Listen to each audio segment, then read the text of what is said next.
Number one show at late night, nothing but illustrious guests. Mero, who is in the building? Oh, man, it's Damson Idris. You don't know. Hey. You know what I'm saying? Franklin Saints from Snowfall. You know the vibes. The Prince of Peckham. Get your coke from him. Frankly, how are you feeling? Oh, I feel great, man. That was a really good accent. Happy to be here. Hey, happy to have you. First of all, congrats on season 5. Yo. Thank you. Where were you when you found out you were getting renewed for season 5? I'm not gonna lie to you. I knew it was coming. Oh, yeah? From when we first started season 4. Okay. Now, the show's doing so well. It's thanks to a loyal fan base. Yeah, yo. Very loyal fan. Cult-like fan base, Yeah, bro. cult-like. Like, that's appointment viewing, bro. Yeah. Yes. Yeah. Like, you see people talking about it on TL in real time. Yeah, like, don't call me, don't text me. don't text me. No yo, spoilers. No spoilers. Yeah. We got famous people. Shout out to Pusha T. He was like, yo, Oh, yeah, I that's love my guy. that show. Yeah, I love that show. Push, my guy. You do an incredible job. And then when I'm telling people we're going to interview you, and I'm like, yeah, homie from London. They're like, he's not from London. He's from South Central. Yeah. I was like, I don't think so. But yeah, they do not believe they don't believe it. Yeah. You worked with the rapper Dub C. Dub C. Yeah. Because you got the official Oh, yeah. South Central. How did that come about? Like, Wow. So just to get the accent, I mean, I wouldn't have got the part if I couldn't do a South Central accent somewhat. So, like, I was infatuated with Def Comedy Jam when I was a kid. okay. So I would learn like all different accents of the comedians, and I would love like Boys in the Hood and all John Singleton's movies. Yeah. But Dub C really taught me just the essence of being a kid from LA. You know, how to stand and how to walk. The West Coast. Yeah, you know, and he would always say, you know, you could say shit a certain way, or you could say shit a certain way. You know, and that's what Dub C gave me. But you know, Singleton brought him in. He helped out the kid who played Eazy-E on Straight Outta Compton, and he helped out Corey who played Dr. Dre. Yeah. So you know, Singleton learned of that, and it was like, hey, maybe you could help this guy I got. Yo, playing. look at Dub C diversifying his Yeah. career. He hates being called a dialect coach. Oh, yeah.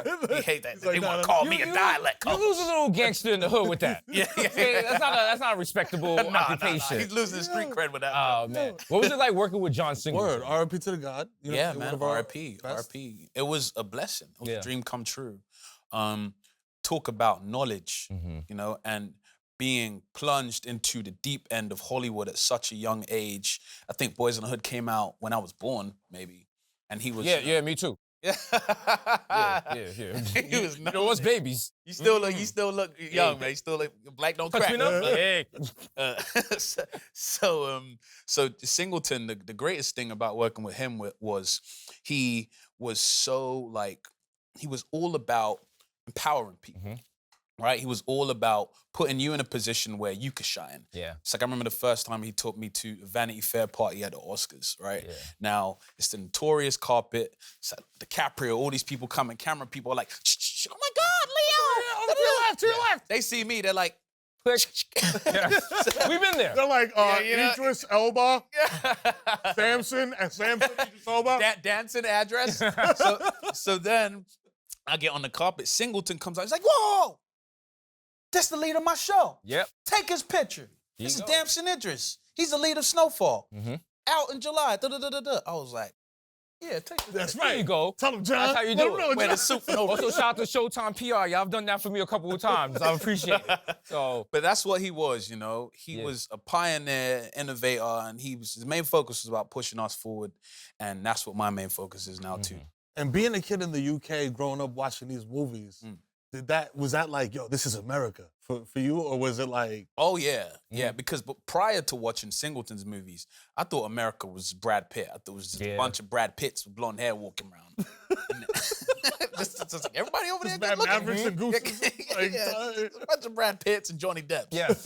And then I watched Singleton's movie, and I related to it so deeply because you know, I'm from Peckham in London, which is a South Central Shout out to Peckham. equivalent. You know, and so many of the issues that people of South Central, people of America face, particularly in inner cities, Black people face, I face back home where I'm from. You know, fatherless households, police brutality, racism, and drugs. Yeah. Something that plagued my neighborhood. So just to see Singleton's movies, I was like, wow, I'm seeing same someone that I thing. can relate to on the screen. Shout out to Peckham. Shout out to my Aunt Tat and my cousin Natasha. When I was wildin', they sent me out to Peckham. I remember I have to go to the Wait, you was wilding and they sent you to Peckham? Yes. And I was like, So okay, you can this wild feels- some more. I was like, this feels like the Bronx out here. And I remember going to the off-license shop to top off my Oyster card to take the 37 to Peckham Rye Rail. You really I was really out there. I was in out those there. streets, bro. It's so funny. This location really reminds me of this store we had on Frontline called Cracker Jack. Okay. Like, as soon as I walked in here, I was like, oh, my God. It feels the same, right? Yeah, it's good, taking me right back there, man. When's the last time you've been to Peckham? Because it's getting gentrified out there. Last I was out there. Yeah, they got Starbucks now. It's gentrified. I cruise by every now and then. I did a photo shoot, and the whole theme of the shoot was, let's go back to where it all began.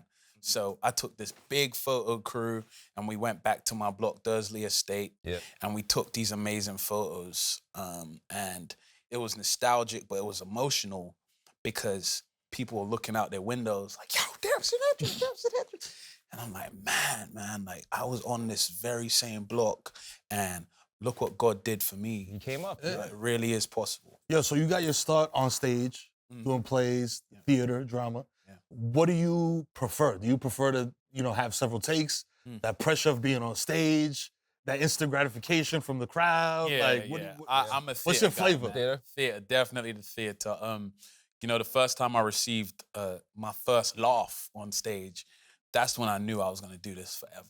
Yeah. And where was that at? The play was called Pandora's Box. It was the Arcola Theatre. It was directed by Ola Animation, written by Ade Shalanke. It was 2012. It's actually about a kid who's wilding in London, and he gets sent to Nigeria, where they really sent Okay, that's different. yeah. That'll calm you down. Go and get the water. Yeah, for real, Yes. So I played that character. His name was Tope. And, I remember agents came, man, and they pulled me aside after, and they were like, man, you're really good. You remind me of a young Will Smith. I'm like, Will Smith? Wow. I know who that is. Bad Boys, Fresh Prince, right? Yeah. I was so excited. And the ball was in my court from then because it was on me to develop my craft and really respect this art form. And that's what I tell young people today. Don't think there's some entitlement thing. Right. You really have to work hard, put in those 10,000 hours. I'm still putting it in. How many hours you got now? Got about an hour. You keeping track? It's like on your Apple Watch? About an hour left. You hit him with the left? thumbs. He be like, I got about like an hour left. I got an hour. All right. About an hour. Now, you know we got to ask you. Let's hear the Denzel impression. Oh, no. Come on. Oh, Do it. Man, he's going to kill me, man. Now, we had him on. Yeah, he's We mad. had him on. He was on And it. he was was on it. like, he is mad cool. Bro, That's the homie. That's Denzel from the Bronx. Yeah. Oh, man. Yeah, nobody could have landed that plane like I did. See? There you go. There you go. Because, I read a quote where you're quoted as saying, like, yo, this is the guy that made me really want to do this. Like, this is like my hero. You know what I mean? Growing up. It's only one Denzel. Yeah, That's I right. watched American Gangster, and I was like, Amazing movie. Yeah. And then you gave him all that praise, and then in his interview, he called you what? Dancing Idris. Dancing Idris. Crushed my soul. Wow. It's like you right there, but you're right there. Damn, Denzel. I don't know who that is. No. It was beautiful. Because he said something that's gonna stick with me. And although he doesn't know me, he said, do the work, And that's something I'll never stop doing. Right. You never truly make it. That's what I'm chasing for. And I'm also chasing for happiness. And I used to want to be the greatest actor of my generation, but I don't want to be anymore. Now I just want to be happy. What's your definition of happiness? Having my family with me at all times, having my friends, and having people that I inspire to use my platform and brand to create opportunities for people like me, Got you. That's it, yeah. UK battle to the death. Bodega, Kaluuya, Idris. Who wins? Oh, wow. Kaluuya, man. That's my guy. That's your guy? You got I it? love You Idris, got I love it? Boyega, but Kaluuya, man. Kaluuya. That's my How many times you go on Getty Wire Images and they've confused you with Idris Elba? Oh my God. Never. He's too handsome. Never. Ever? But it's so funny because the first time I met Idris Elba was at my good friend Edward in Nengful. He was doing like a little party honoring Spike Lee in London. And there was all these people here, and Idris Elba is like, hey, come over here. I walked up to him. Oh, come over. And he's like, I know you. They always ask me, they think that you're my little brother. Yeah. You're doing good. And then, now I can call him on the phone. And I could ask for advice, man. This guy, Idris Elba, is an absolute G, man. I'm so indebted to him because when I was getting Snowfall, when I was in the thick of it, probably I met him around season 2, 3. I would call him and ask about The Wire, man. I was about to say, bro, like, did you tap him for The Wire? Because there's so many parallels and similarities there. Yeah, I was like, yo, how are you when you walked in the room? Like, were you British when you walked in the room? He was like, no, I walked in and I was string. And I was like, man, like this, he motivates me so much because he has transcended what it is to be in this art form. He's a transformative actor. He works everywhere. He creates opportunities everywhere. And he's still the same cool guy, man. Still DJ. Yeah, I see that. You know, he's just a vibe, man. I love him, man. I like to call him my big brother, you know? What does Damson watch when he's like just chilling, just in the crib, no shoes on, you know what I'm saying? Basketball shows, no drawers, you know what I'm saying? Just back and watching TV. No drawers. You know what I'm saying? I like him. I obviously love sports. Man U? Manchester United. You know the vibes. The footy? Yeah. Little footy in it? Football. The real football. Yeah. I don't know what was at the Super Bowl. You can say that. I was at the Super Bowl. I was like, finger bowl or something. We're doing a lot as Americans, you know. The handball. But I'm obviously a Rams supporter, a Lakers fan too. Anything LA, I was really forced to be. It's like, you playing Franklin, you better be a Laker. Yeah. LeBron came and put you in a headlock like, motherfucker, you a Lakers fan now. Right? Exactly. But aside from that, I love watching classical movies, you know. I'm really a student of film, and I love watching, you know, Brando, James Dean, Poitier, Belafonte, all the greats of the past. And then on a modern sense, I love my TV shows, man. Right now, I'm locked into Euphoria. Great show. Zendaya is absolutely... She's killing it. I was like, whoa. Yeah. I watched I think it was episode 5, where she's like just running around and running through the streets and the Chuck Taylors. Like, I was like, this is a force, man. I'm so excited for the future of film and TV, having someone like that at the forefront of it. It's like watching a young Steph Curry. Like, because she's not even like leveled up to where she's gonna be. Yeah, you know, she's only gonna get greater. That's the thing, man. People ask me, you know, what are your inspirations today? My inspirations are my peers. Yeah. I was about to say, I was like, cause you were right there. I was like, don't say it so short, brother. Yeah. You were right there. You're in that league with Zendaya and them, you know what I'm saying? Like on the come up, like the young Hollywood. Yeah, young Hollywood, man. So when you watch these old movies, are you like looking at how Brando delivered this line and all that stuff? Completely. I see a look or a thought of the eye, and I see, oh wow. So Leo DiCaprio got that from him. Like it really is an interesting thing, you know. Those giants really did start this form of acting, you know, if you want to call it method or whatever. You know, they really did transform what it is to be an actor and to just be true in the moment. And it's a compulsion of mine to perfect that as best as I can. I'll never be perfect on screen ever. But if I could even have a small, tiny amount of presence as those giants, I'll be happy. You good. On set, are you a trailer until it's my time to go guy, or are you floating around talking to people? I'm in character 24/7. Yeah, you in character 24/7? Yeah. Like, hey, go get me a motherfucking cup.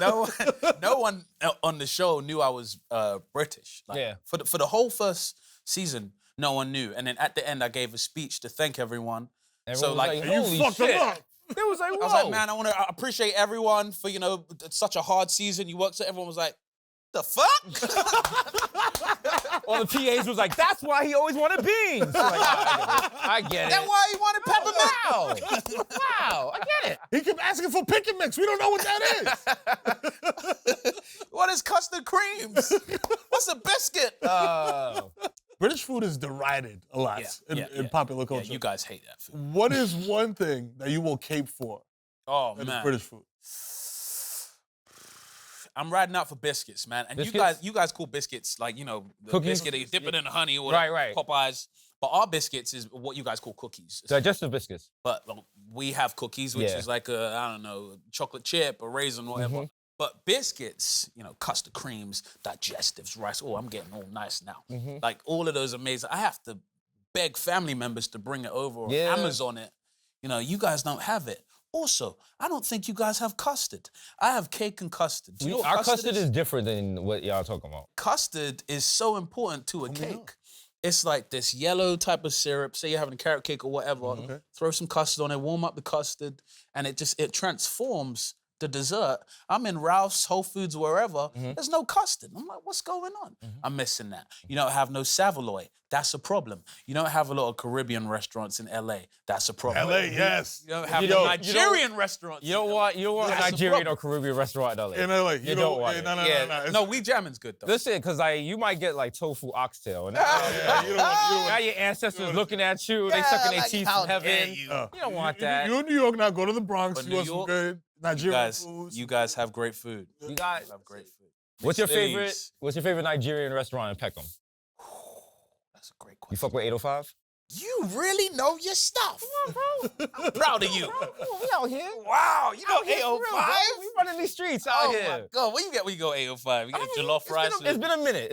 I gotta go back. Goat meat, the plantain. I was like, it depends. It depends, because when I was out there, I didn't have money like that. So there was a lot of looking like, yeah, it looks good, but let me get some. Nah, we gotta all roll back there one day. Yeah, Just going out there. That would be fun, man. That would be fun. I've never been.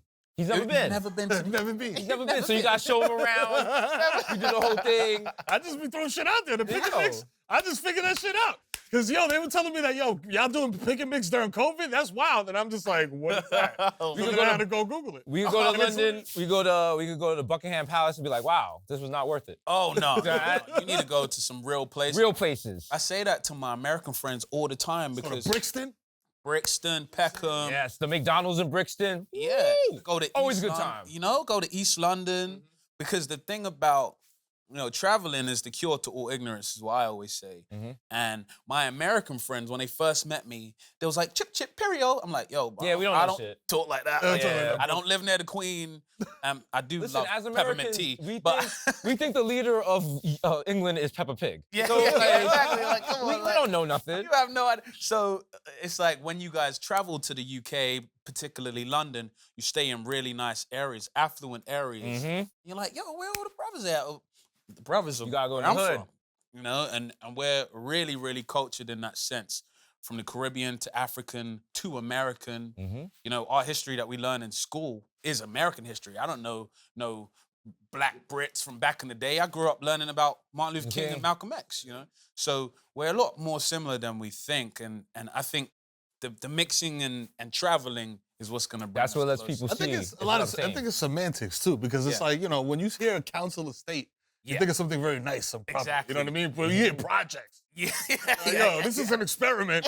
We're gonna put people in here. That's so true. Council estate does sound very bougie. What's one piece of advice you want to give to anyone starting out in this industry? Keep quiet and let the work do the talking. Always. That's a gem. Dropping a gem right there, my brother. Is that straight from Damson or is that passed down? That's straight from Damson. Oh, straight from Damson. Straight from the source. Started right here. Listen, it's a great interview. We can chop it up with you some more, but you're a busy man. We are kind of busy. But listen, everyone that comes to the Bodega is an illustrious guest. Every illustrious guest gets a neon sign. What would you like your neon sign to say? Oh, man. I'd like my neon sign to say DSS. DSS. Right. The dark-skinned side of Can I be a member? You're in. Hey! You're in. All right, Bobby, I'm coming to join y'all. Yo, Damson in the building. Snowfall Season 5. Enjoy it. Effect. Pow. Get your shit from Franklin. Sick, you know what I'm saying? Shit ain't stepped on. I mean, cuz.